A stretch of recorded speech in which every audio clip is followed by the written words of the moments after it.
Mr. Darkins knocks it out of the park today, summing up the insane comedy of reality that's playing out in front of our eyes.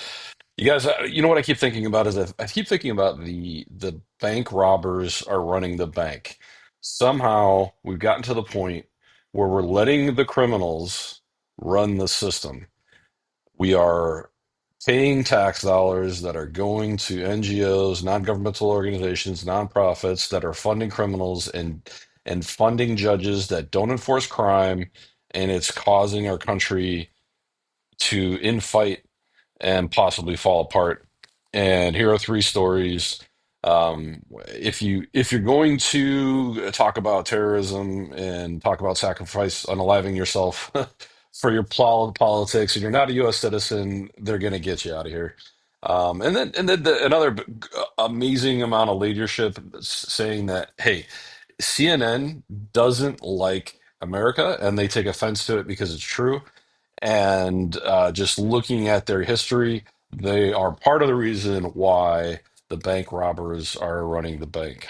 Suspect behind the Tesla showroom firebombing has been arrested and charged. Also, a second Columbia student has been arrested and detained by ICE. And another illegal migrant has been found guilty for murdering an American citizen. So the feds have charged a man with attacking a Tesla showroom in Albuquerque, New Mexico, and the Republican headquarters in the same city, same person. So here's the suspect. Interesting. Some interesting lipstick there. So yeah, we can skip ahead with this. The guy's getting 40 years. The guy is obviously has mental problems, like most of these people who are attacking or protesting for money, not knowing what they're talking about. It's a sad thing, and honestly, why aren't we bringing back public? I just saw a video of a woman screaming at the top of her lungs. She cut the line. People called her out on cutting line, screaming at the top of her lungs. We need to start arresting people for public disturbance and bring some sanity back into public, so children and elderly and people don't need to be scared in public all the time. 40 years old Jamison Wagner is now, we are told, in custody. Senior. Yeah, they're going for 40 years, 20 years for vandalizing the DNC or the Republican, not DNC, the Republican headquarters, and then a Tesla dealership. And then I think the bigger story here is there's a guy who is about to become a U.S. citizen, and they're deporting him because he is publicly, um, speaking out against America and promoting terrorism. Musa Madawi says that the permanent U.S. resident was arrested and detained by Homeland Security Department agents after attending his naturalization interview today. A habeas petition obtained by ABC News shows that Madawi was allegedly an outspoken critic of Israel's military. And as you'll see in 2 seconds, it's not really allegedly. The guy's been speaking in public and being filmed. Campaign in Gaza and organized student protests. Now, there's no comment yet from the Trump administration, but Madawi's attorney is telling ABC News his legal team is doing what they can to locate their client right now. Now, Mr. Madawi, who is he exactly? Well, Palestinian national. He's here on a green card, attended Columbia University. Obviously, he was arrested by DHS during his interview to become a natural citizen. That's interesting. Described by officials as a leader in anti-Israel, pro-Palestinian campus protests, accused of leading anti-Semitic demonstrations, including targeting Jewish students. Obviously, DHS and the State Department are going to claim that this is a national security and terrorism concern. People like Bernie Sanders, which I'm going to show you, claim his arrest was politically motivated and violated due process. And finally, DHS and Trump officials says his support for extreme causes made him a legitimate target for removal. Now, before I explain all the sides to this issue, let's hear what MSDNC is saying. I am such an institutionalist, and I thought this day would never come. But Yeah, more constitutional crisis garbage. Every day it's constitutional crisis because the fraud of the Democratic Party and their money flow is being exposed. Cannot be illegally detained. Law enforcement always has the right to detain anybody. Doesn't mean you're arrested or convicted of anything. In case you need a little bit more evidence to find out who this guy really is, take a look at this clip. And because there's nothing more honorable than dying for a noble cause, for freedom, for humanity, and for justice.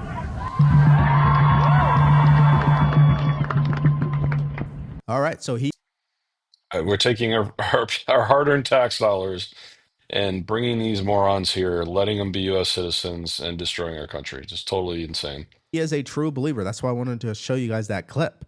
But there's really three sides to this issue, and I want you guys to understand it because then you'll see why people are saying what they're saying on social media. Side number one comes from a minority group of conservatives. They believe that President Trump is wrong here.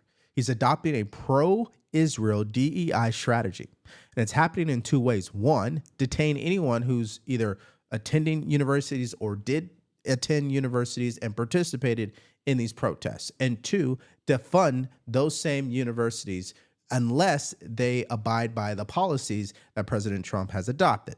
Side number two, which is from Democrats, and everybody knows this, they believe the president is a authoritarian and he's exercising his authoritarian powers and he's being a tyrant towards people. And side number three, which is really majority of conservatives, they believe this should happen. We should detain these people and get them out of our country. If they support terrorist groups, that's not why they should be in our country. It's a privilege to be here. All right, so President Trump also made waves earlier today in this story where he has said that he agrees with deporting American citizens who commit egregious crimes. Hear it for yourself. You mentioned that you're open to deporting individuals that aren't foreign aliens, but are criminals to... You can say what you want. I think this is a PR stunt on Trump's team to control or try to control the media talking points, and in which they obviously do. So it's better to have the debates on the news about these criminals than not, and going to whatever crazy agenda or reparations, etc., DEI stuff that media normally will be covering. In the back of the head with a baseball bat when they're not looking. So Trump goes on to just talk about, getting people out of here. I'm going to skip through most of this. I think it's a non-story. Obviously, it's against the law, and he knows that. They're just saying it to get people riled up. But I think the bigger part was at the end of this was Trump.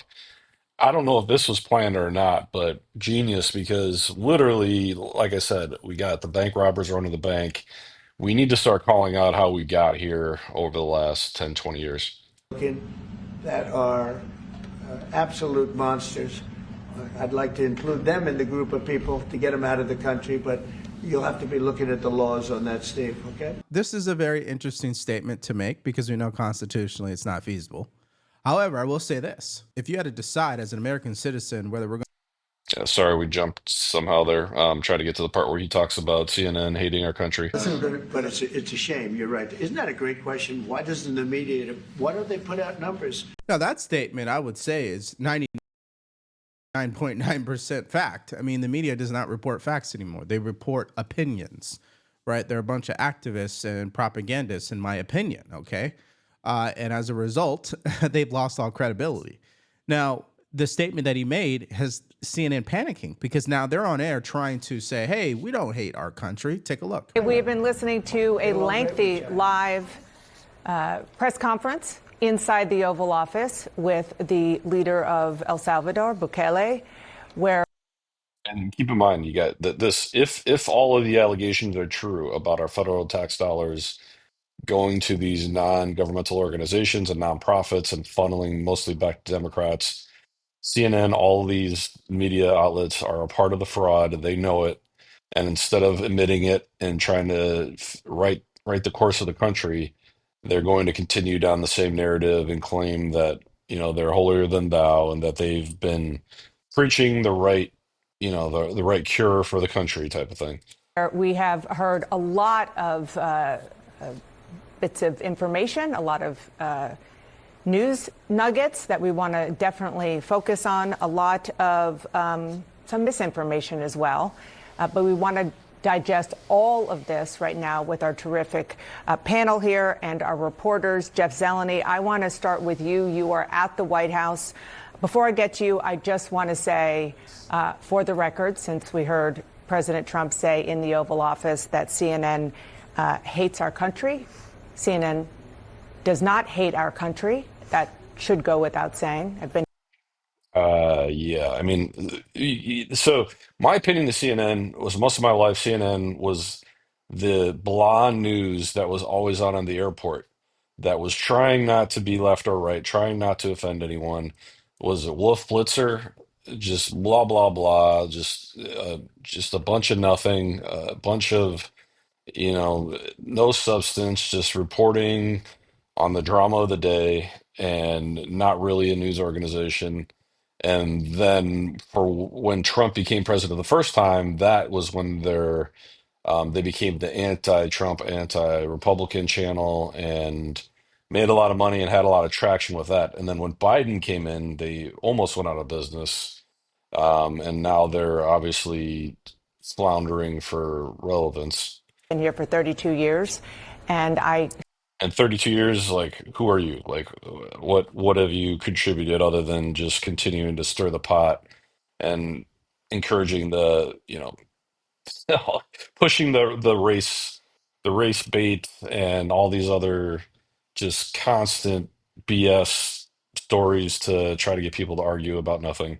see a rhetorical device in him trying to say such a thing. I suppose if I worked for CNN for 32 years, I'd say the same thing, right? I would defend the network that has been my livelihood. Here's the problem, though. There's receipts to show that CNN clearly hates our country because of what they believe in, how they report the news. And so someone on social media got smart, put together a super cut of CNN and how hateful they are to our country. Take a look. Here's a breaking news. We live in a racist, sexist, homophobic, Islamophobic, anti-Semitic country. Everything they're doing runs against making America great. Well, it was never great, so I'm not going to say the again part, but making America great. Kicking off the Independence Day weekend, President Trump will be at Mount Rushmore, where he'll be standing in front of a monument of two slave owners and on land wrestled away from Native Americans, told that be focusing on the effort to, quote, tear down our country's history. They strongly believe, these human smugglers, that this is their chance to enter the United States. This is their chance at the American dream. That's why they risk everything, only to find out that it's all a lie. And when we got our freedom, our quote-unquote freedom, we were never restored whole, which is why you hear about reparations. So until the United States atones for that and makes good on that, we're still living in a racist country. Okay, so that supercut was put together by Media Research Center, and here's the biggest takeaway. These liberal establishments, which are made up of the media, mainstream media, academia, and Hollywood. When you look at those three industries, they have adopted these beliefs that actually destroy our country and not treat it with the respect that it deserves. And someone made a great point of that earlier today, and that was Sir Michael Singleton when he said this. I got to be honest, I'm kind of worried about some of the leaders these institutions are producing, from Columbia to NYU. I can go down the line. A lot of these students are graduating incredibly liberal, with an orthodoxy that I would argue is not in sync with maintaining the values of this country.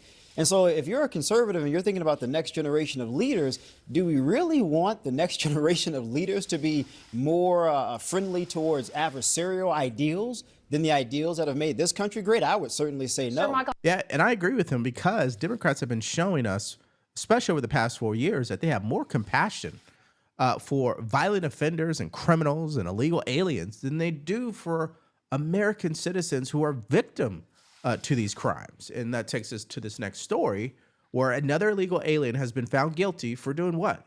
Murdering an American citizen. Take a look. Breaking just in the past hour, a verdict in the trial of an illegal... Well, and so Mr. Darkins knocks it out of the park. You guys can obviously dig in on the Rachel Morin murder. It's been in the news for a while now, but it's not just the murder, it's the trafficking of women and children, it's the sexual abuse of women, torturing of citizens. It's just people being afraid, cities shut down. A perfect example uptown in Minneapolis was like before the whole George Floyd thing, it was the spot for everybody to go out and have fun and go to restaurants and go to bars and just completely shut down in a wasteland now.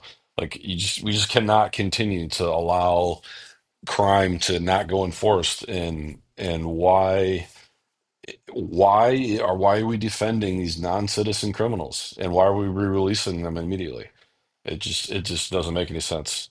What do you guys think? Are the bank robbers running the bank